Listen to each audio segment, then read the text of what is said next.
Hey guys, we're at Ballmer Peak Distilling once again here today. We have another distilling adventure going on.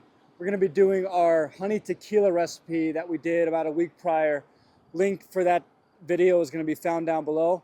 We're going to be distilling it today. I'm really excited for it. I think it's going to turn out wonderful. And thank you guys for being along for the adventure. Be sure to like and subscribe if you liked the video, and we'll see you guys in just a minute. And we have begun the run. It's already smelling amazing, so I have really high hopes for this one.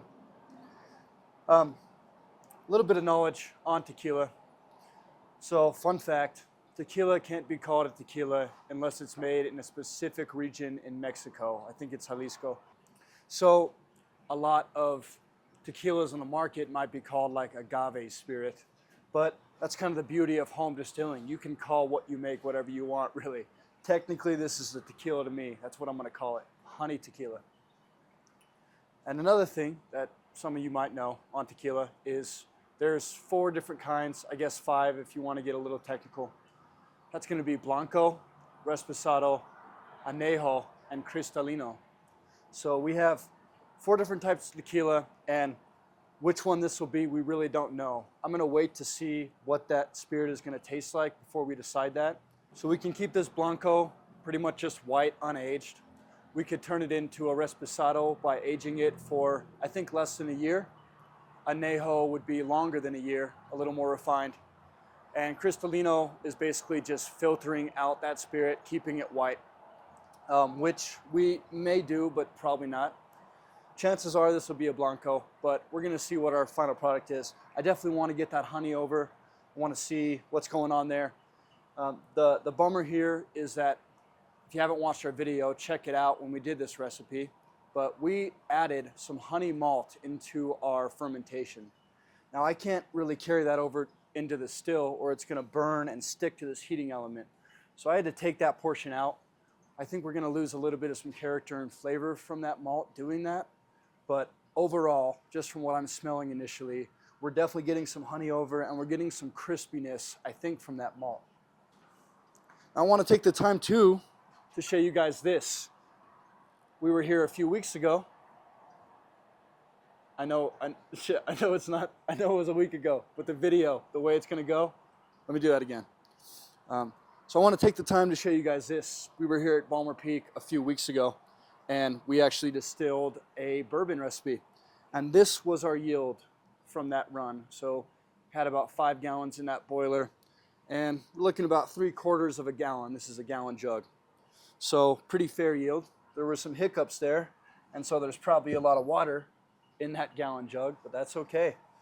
We fixed that issue, so this tequila should be crisp, clean, hopefully at a decent proof. We're gonna have to usually proof it down anyway. So last one we did here, if you remember, we kept our force shots a little lower, and I think I just wasn't thinking at the time. This is a 12-ounce mason jar. We're gonna fill that all the way up. That's gonna be about 500 milliliters. And in pot still mode, I think that's pretty fair for 4 shots. We're not super worried about it because remember the heads are gonna come after the 4 shots and we don't really want the heads either. So it's okay if we're losing a little bit of our heads in this 4-shot glass. We'll just distill it out, get it full. That's gonna give us a good base spirit. We're gonna see what we're working with, and then we'll just be pulling our heads. Last tequila run I did, it was phenomenal. It was amazing. It was like drinking candy. And during that run, I had extremely low heads. It almost didn't seem like I had any at all, which doesn't make sense to me logically. But we're gonna see if this run does that same effect. We're gonna see just how little of those heads we get or how much we get. And another thing we can look at this run is, as you can see, we upgraded our hose setup, and that was to counteract that water coming through. So this is a real simple way to do that. We just added a ball valve into our line, and how we did that is instead of our inlet coming from the water tank right into our inlet on the still, we cut it off. We have a hose barb on each end of this ball valve. We're going to attach that inlet hose into the bottom of our hose barb. And then we just have another short hose line that's going to go from the top of that hose barb into our still. And that allows this to be in line and control our water flow a little bit better. And another thing changing is, as you can see, Ballmer Peak was kind enough to lend us a little table to distill on, keep everything in our little work area right here. This is also great with the Pro, because remember that condenser is modular and it can swivel where we need. So I can just swivel this out, switch the condenser. Instead of going like this, we can bring the condenser arm down this way, and then I can just put a jar right under. So really can't get much more simpler than this. So we're on to our second jar here, which should technically be our heads. We've got our 4 shots jar that we just collected, and let's go ahead and take the time to see what our proof will be at.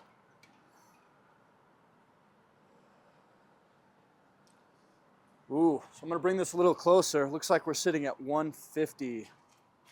So we're sitting at 150 right now. That's pretty much perfect, I'd say. We can definitely slow down that water flow, bring it to 140, get maybe a little bit more flavor out. But before we do any of that, we're gonna taste this. So we're gonna wait till we get into our hearts, give it some taste, see what it's doing. And if we wanna bring the proof up or down, we can do that really easily by taking our heat controller and adjusting the flow from there. So personally, I think that flow's going a little too heavy for me. We put this on probably less than 5 minutes ago, and I'm already half full in my jar. So I'm gonna slow that down. I'm gonna bring my controller down, and we're gonna see what that does to the flow. My condenser is also getting a little bit warm. So I'm gonna start actually by increasing that flow, bringing my valve to 100%. And then from there, I'll see what it does to the flow and then adjust accordingly on my temperature controller.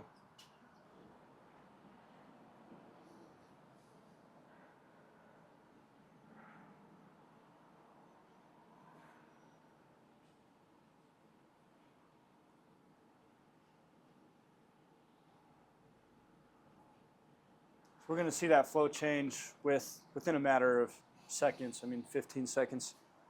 And as we always talk about, but we'll re-mention here, is remember that the faster that flow, the lower the proof will be, but at more flavor.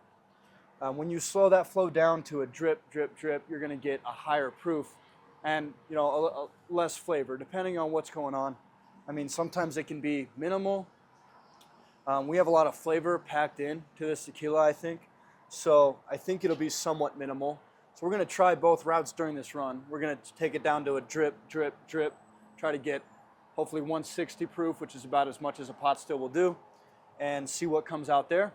And then we're going to speed things up, go as fast as we can, and see if we notice that difference. That's the fun of distilling. You play along, you see what works for you. And we are on to our second jar of supposedly heads. It's kind of hard to tell, and that's what I was trying to relay to you guys, is tequila seems to be a very low volatile, very minor heads. This is our first jar of heads, and that methanol is present. That acetone smell is present in here, but it's little. And I think we're only really going to be seeing about 1 jar of heads. Maybe half of this. We'll be taking some cuts. But while we're on that subject, I want to thank Austin over here at Ballmer Peak, master distiller. They know all this stuff, and they shared some really cool info that I want to share with you guys. We were on the subject of methanol. And if you guys watched my last video, one of my last videos on cuts, and we talked about in that chart, 30 to 50 milliliters of methanol is enough to give you methanol poisoning. The thing is this jar isn't concentrated methanol. So technically, and no one here would advise it, you could drink this without achieving that methanol poisoning, I would think. Don't take me at my word, don't do it, but it's possible. I think. So another thing to keep in mind is back in the day, as Austin shared, they used to combat methanol poisoning with ethanol. So when you have ethanol with your methanol, that's sort of like a remedy for that methanol poisoning. So I think this whole heads jar would actually be safe to drink. It'll give you a bad hangover, not recommended, don't do it. But it's cool info, and thank Austin for sharing it. That's why you got to talk to master distillers. This guy knows what he's doing, and he's helping us and teaching you. And as we're starting to get out of our methanol, let's take a taste test.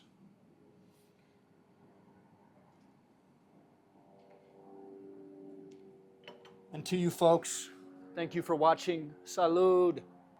That's really good. That's honestly really good. So it's got a nice weedy, oaty, biscuity from the grains. Honey, you can definitely get a little bit of it once it cools down, as Austin mentioned as well. It's definitely there. We're gonna see when we temper down with water if it becomes more present of a thing. But so far, I'm really happy with this run. And I'd wager to say that I think this jar will be our first one we're gonna be collecting. And for heads number 2, I went ahead and during my taste test, I noticed that acetone started to disappear even more. So I went ahead and cut that off. So we have about half a jar worth of technically heads, and we're on to what should be our hearts. This is where we're gonna start playing around with things. So we're gonna start with the slowest flow we can possibly do. I'm gonna turn my water source down all the way. We're gonna see what that does. I might have to mess around with my controller a bit. We're gonna get that to a drip, drip, drip.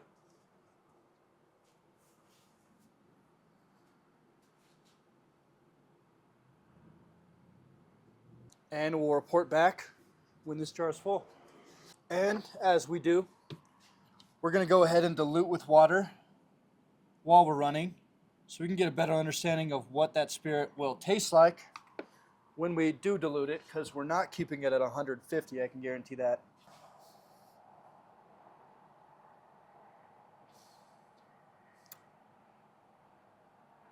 That's good. That's really good.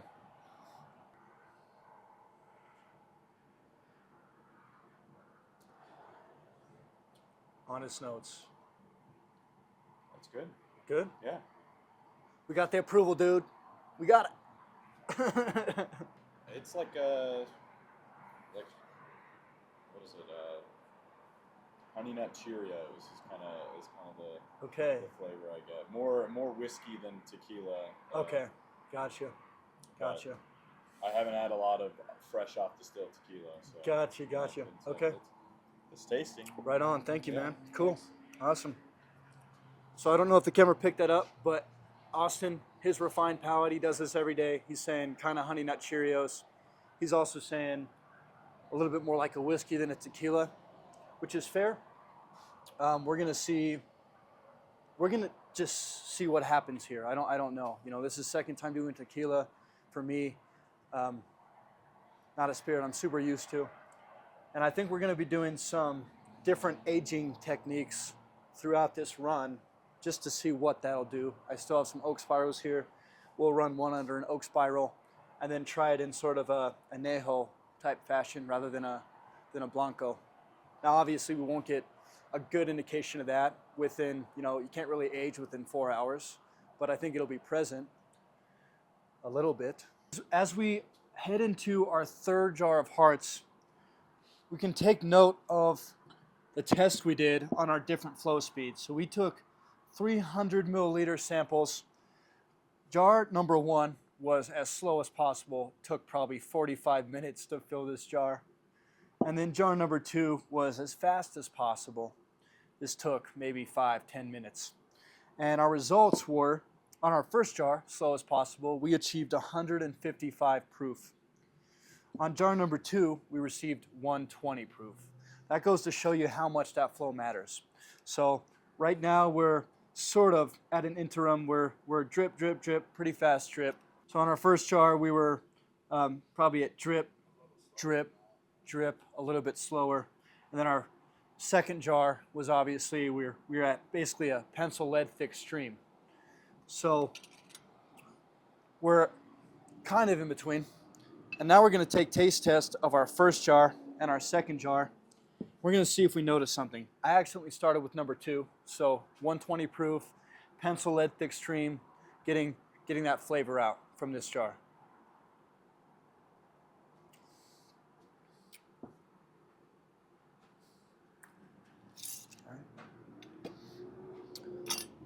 Lots of honey flavor in that one.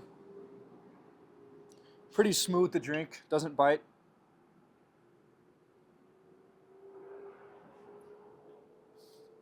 That one's gonna bite a bit. It's gonna bite a bit. The flavor's still there. It's a little harsher to bring down. Definitely burns a little bit. When that tempers down, when we bring that down with water, I'd wager to say that it'd be around the same. I think I'd still prefer that second jar, the one coming through a little bit faster. But I guess we'll end up finding that out when we temper down. Now remember, from videos in the past we've run, we're going to start to want to be a little bit cautious as we head into our third hearts jar. This is an 8-gallon unit. It was about 5 gallons full.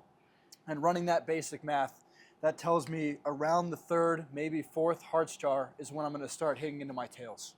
So we're going to be watching for that primarily through smell and taste. That's really the best way to make your cut between your hearts and your tails, is just smell and taste. There's really not another indication. You can go a little bit off temperature when you start heading deeply into your tails. At that point, you'll probably be so far into your tails that the cut won't matter. And hearts to tails is an interesting cut. It's sometimes a hard one to make, and I think it will be pretty hard to make with this because these hearts are so good to me. Tails bring a lot of characteristics to the esters that are found in them. So we're going to be trying to watch out for just different notes, a subtle change in the spirit, and a lot of the time for the better in the initial parts of the tails. So from here on out, I'm going to be probably getting a little bit tipsy. You guys might see me wobbling a bit as this video continues, because we're going to be wanting to make a high precision tail cut if we can. Another indication you're in your tails is going to be your proof dropping. Now, that should be relatively slow at the start. Let's say you're at 150 in your hearts, you should be hitting about 140 in your tails jar. For this jar, we're at a pretty low speed and we're achieving about 120 proof.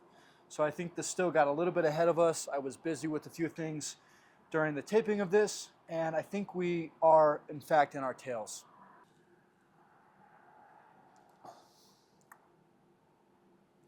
It's really not changing much, so it's a little bit hard for me to tell.